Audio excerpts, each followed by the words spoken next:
Di sana ada orang banyak punya anak, banyak orang punya anak tapi masuk neraka gara-gara anak. Tapi anda yang tidak punya anak, ketahuilah anda tidak akan masuk neraka karena anda tidak punya anak. Anda tidak akan masuk neraka karena anak. Tapi di sana banyak orang masuk neraka karena anak. Maka bagi yang punya anak, maka menjadilah anda orang masuk surga bersama anak. Ini yang harus kita pahami. Jadi kami sampaikan yang tidak dikaruniai anak tidak usah berkecil hati. Untuk masuk surga tidak harus dengan anak. Anda bisa ngurusi anaknya hamba Allah, Anda juga akan masuk surga nanti. Dan mereka akan menjadi sebab pahala berlipat ganda. Apalagi jika apalagi jika itu adalah anak-anak hamba Allah yang mereka akan menjadi penerus dakwahnya baginda Nabi Muhammad sallallahu alaihi wasallam. Kepedulian anda wahai orang yang tidak punya anak kepada para santri misalnya, para penuntut ilmu, maka sesungguhnya mereka kelak akan menjadi anak-anak anda.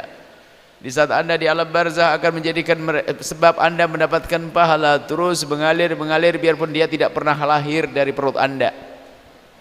Wahai yang tidak punya anak,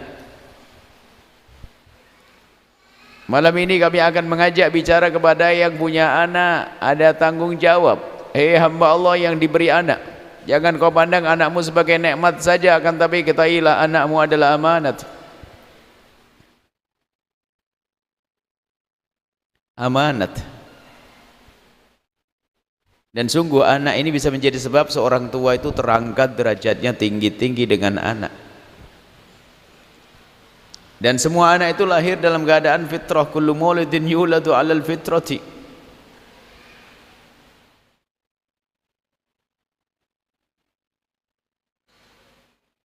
Kullu maulidin yuladu 'alal fitrati, semua anak lahir bersih.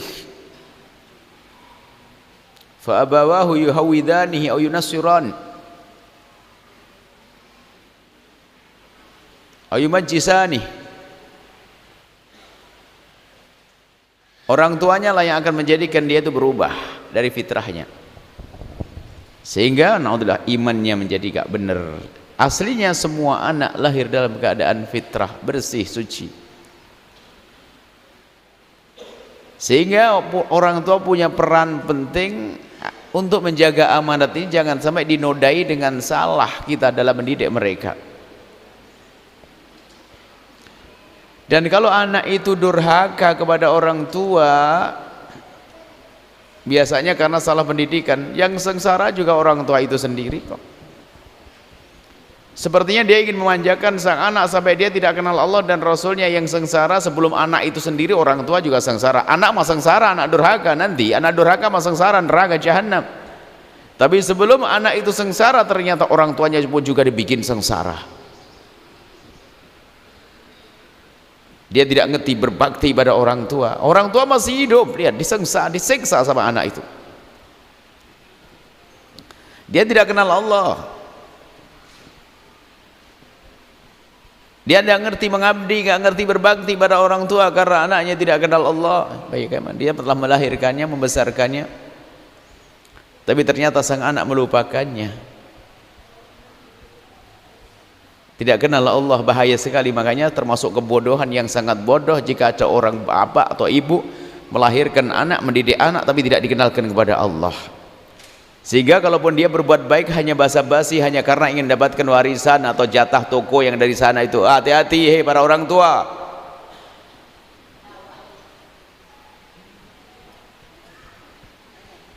Di saat kita tua, lihat kita lemah loh ya, nanti kita tua lemah. Kalau anak kita tidak kita didik dengan benar, kita tua lemah, kita akan dibentak-bentak, tersiksa. Belum lagi kita tersiksa, ternyata anak itu dengan membentak orang tua itu akan menjadi sebab mereka masuk neraka. Bahkan di saat mereka masuk neraka, mereka enggak terima, ya Allah kenapa kau kemasukkan aku ke neraka?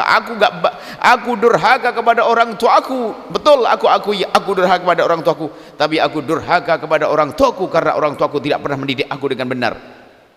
Dicari orang tuanya, masuk neraka sekalian orang tuanya. Hati-hati wahai para orang tua. Anakmu ada di mana? Anakmu boleh menjadi seorang dokter, boleh menjadi seorang insinyur, bisa menjadi seorang jenderal, boleh menjadi presiden, boleh menjadi seorang pengusaha terkaya di negeri ini, akan tapi ia harus kenal Allah. Harus kenal Allah. Kenalkan kepada Allah dari dini.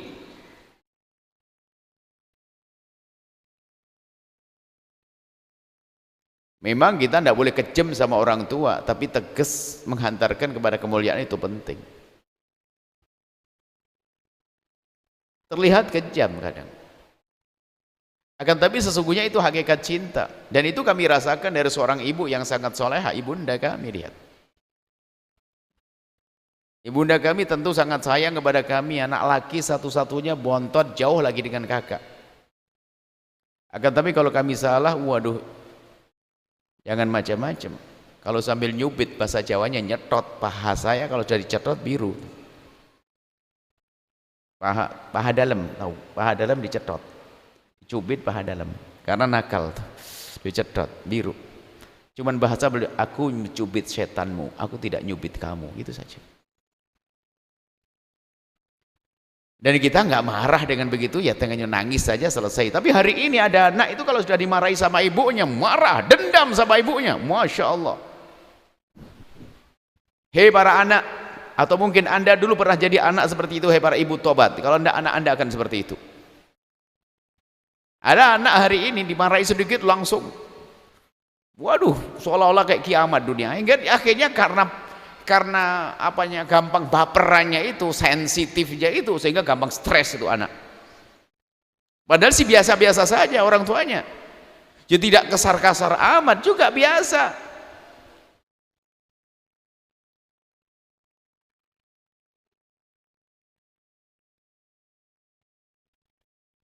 Bahkan dulu waktu kita dimarahi orang tua, kukira amarahmu adalah benci, kan begitu. Ternyata itu adalah cinta kasih. Kita dengan ibunda kita dipikir marahnya adalah waktu kita masih kecil. Ternyata hari ini kami baru merasa bahasanya, kalau umikku tidak seperti itu, aku mau jadi apa? Alhamdulillah.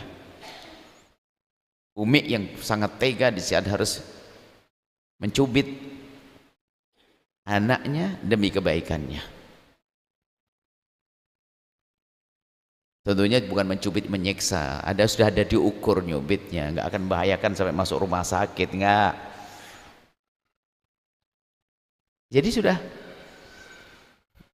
seperti itu. Ada orang hari ini tuh anak kalau sudah dimarahi sama dihukum sedikit, ditakzir. Memang kita di dalam Islam kan juga nggak boleh main bokem kepada anak, nggak begitu dong. Didik anak tentu pertama dengan kelembutan. Berarti kalau saya sudah dicubit berarti saya sudah nakal banget, kan begitu.